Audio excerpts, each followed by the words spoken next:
What is up today, Dallas Cowboys fans? It's Thursday, so now it is officially the first game of the NFL season. Tonight, it will be the Detroit Lions versus the Kansas City Chiefs, the Super Bowl champion Kansas City Chiefs, led by Pat Mahomes, of course. Tonight, I believe 7 to 7:30, something like that on NBC tonight, Central Time. So now we finally get to get our feet wet. Of course, we do know the Dallas Cowboys play Sunday Night Football against the New York Giants, also Sunday Night Football on NBC. So that'll be around the same time Sunday night again. We do know this is now the stretch that we've all been waiting for. We don't have to do any more talking. Of course, fan bases are now about to start getting fully into trash talk season. That's what I call it, because now, again, all that intensity, of course, the passion of the fans, we are pretty much the ones that drive the sport. Let's be very clear. So it's now finally time for us to get our feet wet. Like I said, tonight is going to be Lions versus Chiefs, but the Dallas Cowboys have got themselves a battle coming up real soon. There are a few things to discuss, just with matchups and things like that. A couple guys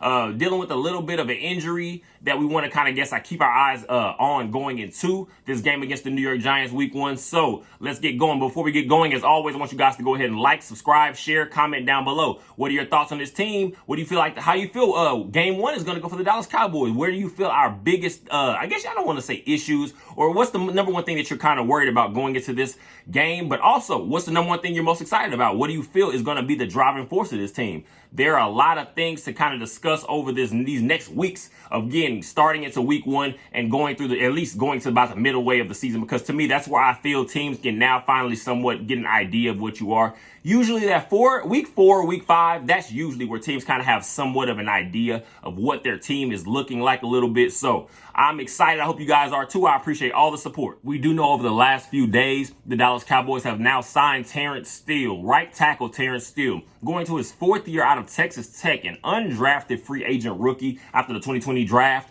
Terrence Steele, we have seen him just develop and continue to grow and produce, because what the number one thing you can't not, I guess you want to say, pretty much your start your team is with in the NFL, more specifically we're speaking on right now, is in the trenches. Of course, O-lines, D-lines. You have got to have the best unit possible, because that's where everything starts. I don't care how good your secondary is. I don't care how good your wide receivers are, your quarterback.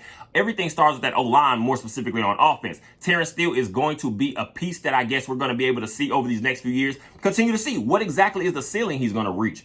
The number one thing I will say just from this deal, it's a 5-year extension, $86 million. And I think it does have the possibility of reaching 90, I believe I saw somewhere. So Terrence Steele is a guy I have no worries about, again, returning from this injury. We do see what we were missing with a guy like that from last year, because what Terrence Steele has shown is he is going to be consistent. And again, the number one thing you're looking for, especially when we're talking about these tackle positions, you have a guy like Dak Prescott, of course. He can move around a little bit out there. What you're going to have to just continue to do is keep these nice pieces around, because, again, we do see that Zach Martin was finally able to get a little bit of a contract boost. So, again, that right side of this O-line is completely, I guess, solidified. Terrence Steele, I'm expecting a big season out of him. I'm not really worried about any fall-offs or anything, because, again, it's not like we reset the market with anything with this deal. But, again, 26 years old, we have nothing but the roof. I guess you want to say the ceiling he can still reach. I don't think it's been reached yet. Because what we're going to see now is what exactly are we going to do when it comes to the other side. Now, we have also seen, unfortunately, over the last few days, we saw Tyler Smith, left guard Tyler Smith, left tackle. I believe he personally could be our future left tackle, but right now he's our left guard. Tyler Smith is dealing with a bit of a hamstring injury, I believe it is. That's a little bit of something I'm going to say we should kind of keep an eye on going into this game, because they do have some trench warfare when we're talking about. That's what I'm expecting to see with the New York Giants. A guy like Dexter Lawrence. There's going to, in the center of that Giants defense, we're going to have to keep everybody on their P's and Q's, because Tyler Smith, and let's be clear, we do know over the last few years, as much as we love a guy like Tyron Smith, he's been a consummate professional, the consummate all-pro, the consummate consistent Pro Bowler. He has been banged up. And one thing you can say for sure is you're going to have some injury issues and worries at some point with Tyron Smith. Now, knock on wood, of course, no one wants to see that happen or anything, but it's just kind of one of those things, again, to keep our eyes on, because one thing I don't want to be to the detriment of this team is just O-line injuries. All the skill positions we've kind of added going into this from this offseason, excuse me. You're talking about adding to their running back room. Look what Deuce Vaughn potentially is going to be able to bring. Also adding a Brandon Cooks and guys like that. Also now, a guy like Jake Ferguson having now his foot on, I guess, being able to have his foot on the gas of that tight end one position, no longer having Dalton Schultz in this team. We're going to have to keep everything in the trenches, more specifically, again, on the O-line. Very, very, very clean because, again, also a guy to kind of keep it, I guess you want to keep your eyes on potentially is a guy like Awesome Richards. I can see him playing a part in this upcoming season, but I will say Tyler Smith, I'm hoping it's nothing really to worry about. Of course, Jerry Jones and the guys, they're going to pretty much spill whatever they want to us. They have to sell it to us, but Jerry Jones spoke on it a couple of days ago. It's not anything he really personally worries about. He thinks, again, if we're talking about if the game started, there's not really much that would keep Tyler Smith out. But, again, it's something to worry about. I mean, not really worry about, again, excuse me. It is something to just keep an eye on because Tyler Smith is going to be very, very valuable to the production of this O-line in the upcoming season. But, once again, I am happy that we were able to lock a guy like Terrence Steele up because one thing you do not want to do is let your future potential starters, guys like that you can easily have locked up, let them slip off to another team. We also have seen, we do know I guess you want to say the journey, what it was for a guy like La'el Collins. I see a guy like Terrence Steele, his peak is going to be a little bit higher than that just because I feel he's just going to be that consistent worker. And I'm not really looking for a mauler, but we've seen Terrence Steele, like I said, just continue to develop and continue to add to his game. And if you're just watching anything, if you really are one of those guys that kind of you put any stock into off-season workout videos and things like that, Terrence Steele looks very good. He looks very light on his feet, and that's one of the biggest things I was kind of worried about. You don't want to lose too much of that agility. Of course, we're talking about a lot of big guys, but you don't want to lose any of that, I guess, agility when it comes to, because one thing we're talking about now, this West Coast offense, or the Tex Coast is going to be called a little bit this season. You're going to hear that a few times from Dak Prescott, Mike McCarthy, just the coaching staff in general, Brian Schottenheimer. They're going to keep calling this Tex Coast offense because, again, it's going to be built around just drive sustainability. Guys pretty much just being able to consistently pick up these solid pieces of yardage that's going to consistently keep these drives going. Terrence Steele is going to be big because one thing I will say I expect to see a lot more, what we kind of have lost over the last couple years throughout the Kellen Moore journey of being an offensive play caller for this team. We've lost a little bit. To me, what I'm going to say is those screens. Honestly, I'm going to say I'm more excited about is the fact that we did see a little bit of that during the preseason. Of course, you're keeping things as vanilla as you can. You don't want to give up too much. But Terrence Steele is big when it comes to these screens because he's showing the propensity to be able to get out there in the open field and pretty much set these nice blocks. And again, we're talking about chunk yardage when you're adding guys like Rico Dowdle. Tony Pollard, of course. To me, I don't feel like I even need to speak on Tony Pollard. We do know he's running back one. That's our feature back. That's the guy we're going to look to get everything rolling and started from the jump on this team. So Terrence Steele, like I said, just locking that up, it's big. It's big just for the future of this team in general. There are definitely some matchups that we're going to want to keep an eye on in this game against the New York Giants in Week 1, Sunday Night Football. For the Dallas Cowboys, I'm going to say again, it starts to me in the trenches. It starts on that, I'm going to say that front seven, that front seven, I guess you want to call it, whatever it is. Kayvon Thibodeau, that's a guy we're looking for that's going to look to wreck this game as much as he can. I'm not really worried in the sense of him, but again, I know Kayvon Thibodeau is a guy that I believe now, especially if you're watching him. Honestly, watching him in the University of Oregon, he was kind of just that athletic freak, that guy that pretty much he can just use his out-talent you. Now in NFL, of course, what you're now starting to see, I believe, you're starting to see a guy that's kind of actually starting to put together moves that will make him a great pass rusher in this league. So I'm really just hoping to see that a guy like Tyron Smith, because I feel like he could be moved around a little bit, but Tyron Smith, I feel like he may get the wide, I guess, variety of a guy like Kayvon Thibodeau. And we do know what we're accustomed to seeing from Tyron Smith throughout his career. We're talking about all-pro level play. We now are at the point of Tyron Smith's career where if we're looking at a guy and saying maybe he's top 5, top 6 left tackles in the league, maybe not number 1, number 2 anymore, I still think that's very sustainable, and that's going to be still a great, solid piece for this team going forward. I just hope that we can get these guys right on point, because one thing I do want to say, if we feel like Tyler Smith is laboring a little bit, maybe Tyler Smith feels like he has a little bit more responsibility. I'm going to look for maybe a guy like Sean McEwen. You think he can maybe be brought up from the practice squad? Because I'm going to look, hopefully, that we're going to be able to add some extra help in there on these edges. Because also adding a guy, we're talking about Ashawn Robinson, a guy from the the LA Rams, formerly, now with the New York Giants. You're adding in just these guys along this line that I just spoke about again. Zach Martin, of course, he's going to be that staple. Tyler Biadasz, we've seen the development him over these last few years at the center position. We're just going to have to pretty much work as a chain and work as a unit. But there are some names that you kind of want to keep an eye on. Like I said, Kayvon Thibodeaux, to me, can be a game wrecker if we're not careful. Because, again, this is week one.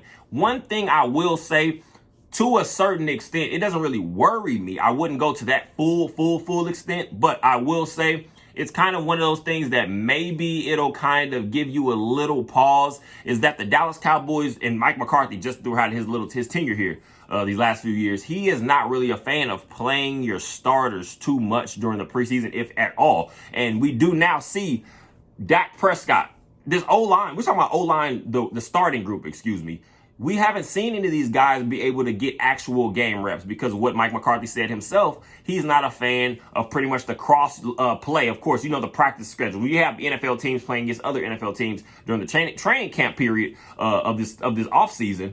Prior to the regular season, he's not really a fan of that. He says there's not a much better defense that you're going to play against other than your own, having guys like Micah Parsons, of course, your DeMarcus Lawrence type players.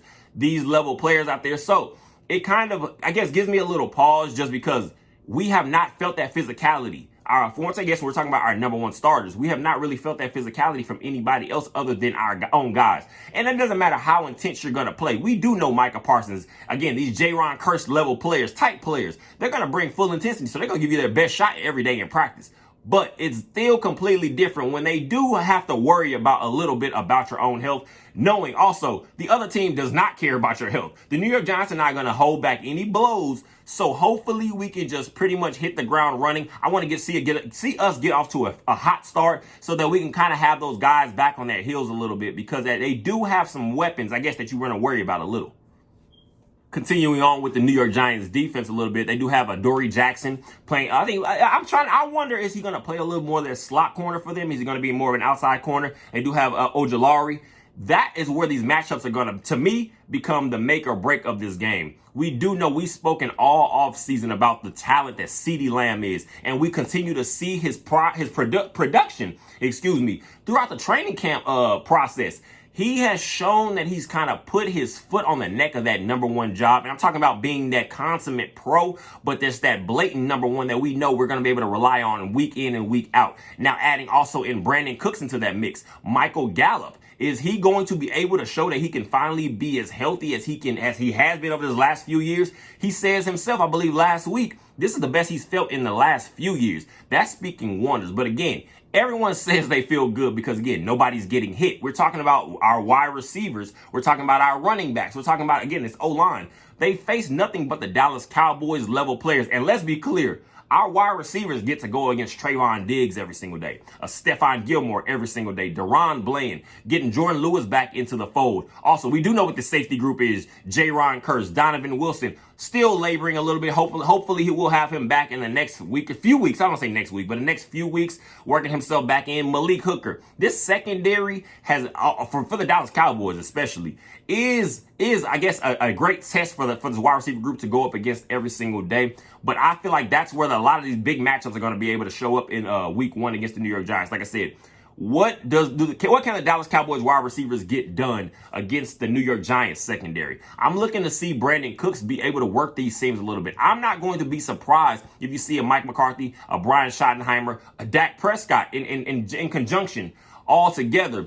Call up a few deep shots early on in the game, because you do want to get some of these guys to think a little bit about just that force. Because again, as much as we can speak about these wide receiver groups, I feel like our running back game is going to be where it's called, probably, I want to say the difference in the game, but it's going to be where we're going to see a little bit, hopefully a little bit of production that's going to kind of crack this game open. I'm hopefully looking to see that the Cowboys can kind of, and I'm not, you know what I'm going to say, I'm not per se even really looking for a specific score or I guess you want to say a specific range of the win or victory I'm hoping for the Dallas Cowboys. But I just want to see that this running game can be productive because, again, what we do know, regardless of how the end of his tenure with the Dallas Cowboys was, Ezekiel Elliott, he was a consistent guy for us throughout his tenure with the Dallas Cowboys. So now, Tony Pollard, there's a complete difference between being that change of pace guy or that other guy that you're kind of throwing into the mix a little bit to give a different look. Tony Pollard, you're now number one, featured back. When you come in every single week,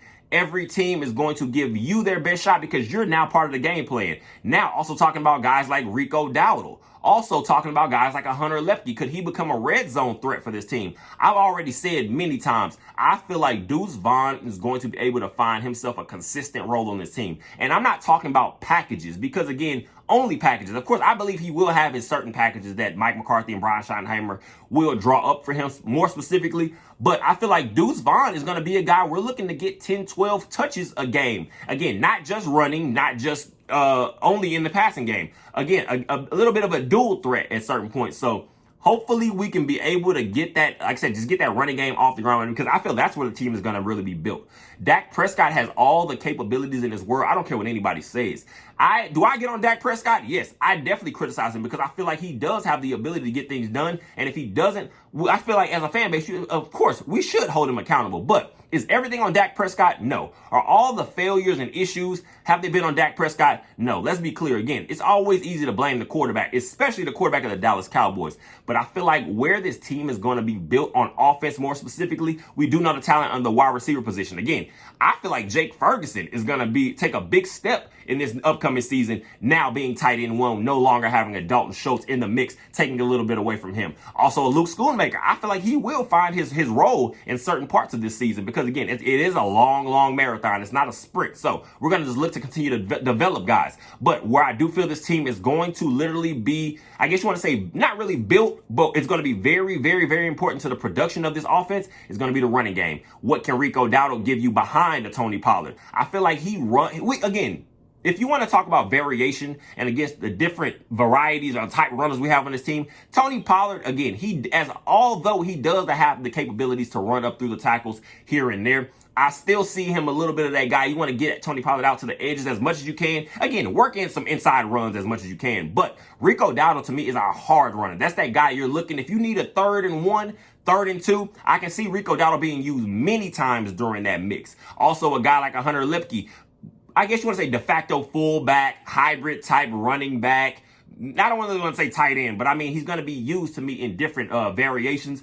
Hunter Lepke is going to find his role. But this running game, Deuce Vaughn again, it's going to literally be, to me, the focal point of where this team is going to be built off of production-wise. And I feel hopefully we can just, I guess, not really start just expecting too much in week 1, but I do want to see that we have a nice solid foundation built. Switching things over a little bit to the other side of the ball, we're talking about the Dallas Cowboys defense going against the New York Giants offense. As much as, I guess you want to say, jokes and I guess we could say criticism, Dallas Cowboys fans, especially me, I get my jokes off here and there, talking about a Daniel Jones. I do feel like he's now developing a little bit more under a guy like Brian Daboll.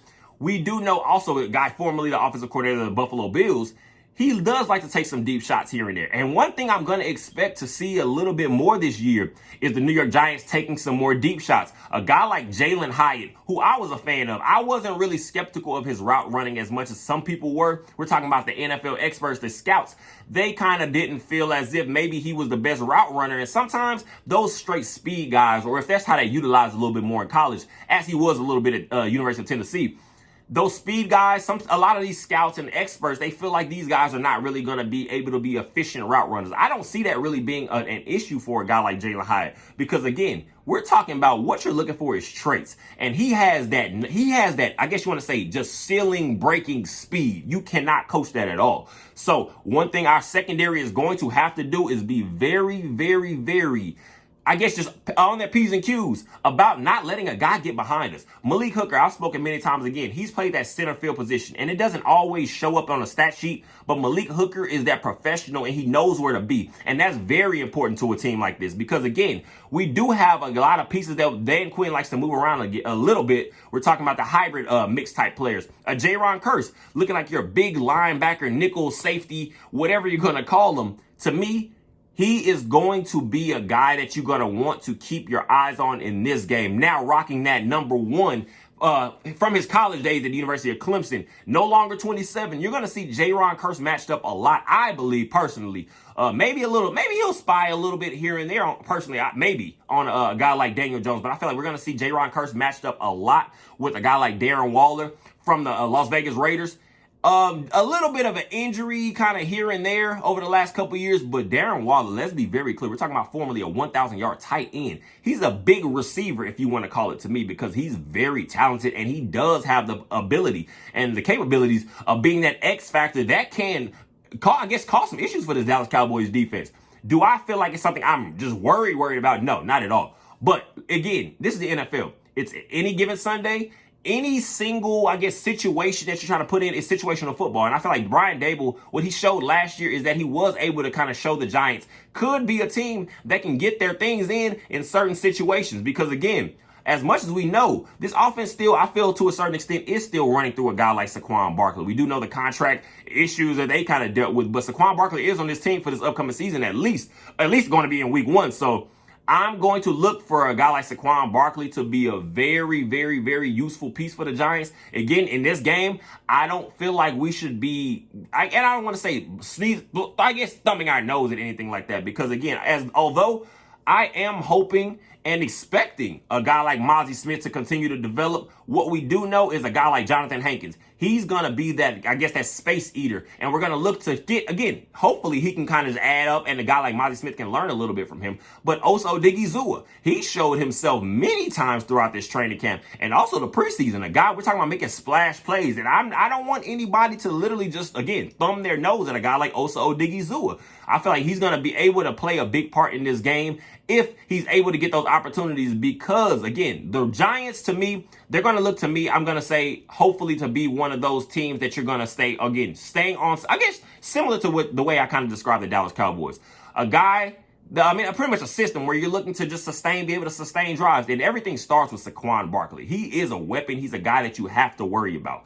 Also, we do know Micah Parsons is going to look to set the tone. He's not going to be out there just to be living off the name of being Micah Parsons. We do know DeMarcus Lawrence, and also who I'm going to speak on now, I feel like is going to possibly have a big game. Leighton Vander Esch is going to be a guy I'm looking to be moved around a little bit, not just being solely as that middle linebacker inside guy we're looking for. Damone Clark also in addition to him, but Leighton Vander Esch is a guy I'm looking to be moved around a little bit. Don't be surprised if you see Leighton Vander Esch out there on the edges a little bit now and then, or also just being used more a little bit in some blitz packages.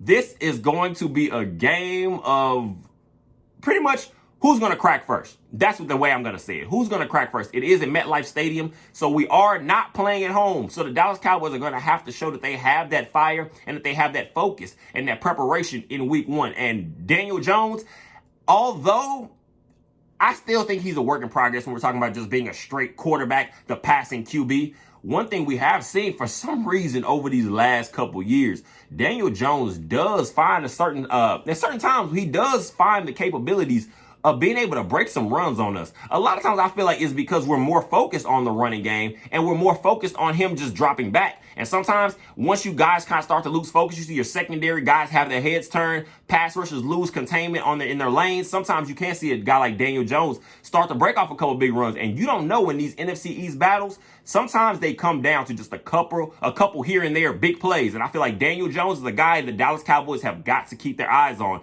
It's unfortunate we do not have a Donovan Wilson, but I'm hoping that the secondary, like a guy like Stephon Gilmore, like we've spoken about many times, a guy like Deron Bland, Trayvon Diggs, we do know the talent that he is. I'm hoping that we can just put so much pressure on this guy to start the game that the Cowboys can somewhat start to ride easy and just keep control of this game. Because again, it is an NFC East battle, an NFC East rival battle. And the Giants are a team that I always feel we're going to have these real slobber knocker fights here and there every now and then. So we can get into the quarterback records and the quarterback Dak Prescott record against the Giants throughout his career. But again, I'm expecting this to be a battle. Also, real quick, you do want to keep your eyes on this guy, Brandon Aubrey. He is now going to be our kicker. Pretty much, I'm going to say de facto kicker, but he's going to be our guy, whether he fails by default because we haven't brought anybody else in.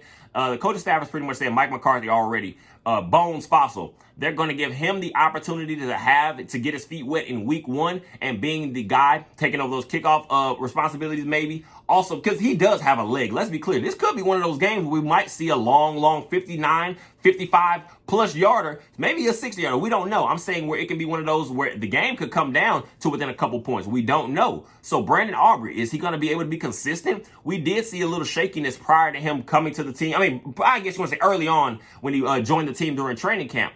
But as the preseason went on, as training camp went on, I guess once you start to see guys' names fall off the competition battle with you, you do maybe get a little bit more confidence. And again, the coaching staff has continued to try to instill confidence in him. So Brandon Aubrey is a guy I'm going to say we should all just keep our focus on, because again, it could come down to him. Again, a couple here and there points. Again, drives are these, what to say, football is a game of inches. So every point counts. Everything matters. Where we're talking about extra point, we do know these are no longer those just easy, necessary chip shots. Again, it's a chip shot compared by kicker standards, excuse me. But it's not just the easy freebie that it used to be. So these guys actually have to focus. So can Brandon Aubrey be that X factor that can probably, hopefully, bring the Dallas Cowboys a win in week 1? We will see. By all means, like I said, this channel is continuing to grow. So I'm all for NFC East rival fans coming in, throwing in little jabs here and there, because again, this makes football fun. We're all here just to be entertained, but again, just for the love of our team. So hopefully this is going to be a nice battle. We can keep everybody as healthy as we can. We can just go out there and dominate and show that the Dallas Cowboys are a force to be reckoned with in this upcoming season. I feel like now we can stop doing all the talking. Tonight, again, it is going to be Kansas City Chiefs versus the Detroit Lions. Thursday night football. But week 1, it'll be on NBC, 7 to 7:30 Central Time. So lock your guys in. Pretty much, again, fantasy. If you play fantasy football, go ahead and get your guys locked in ahead of time, because I do sometimes find myself in the mix of forgetting and having to be quick about it at the very end. So, again, get your fantasy lineups all set. Hopefully, anybody watching this, just football fans in general, hopefully your team has a nice, healthy week. We can start to actually see some real football, get the pass start hitting, and it should be a good one. I appreciate you guys for the support and checking out this video. Go Cowboys!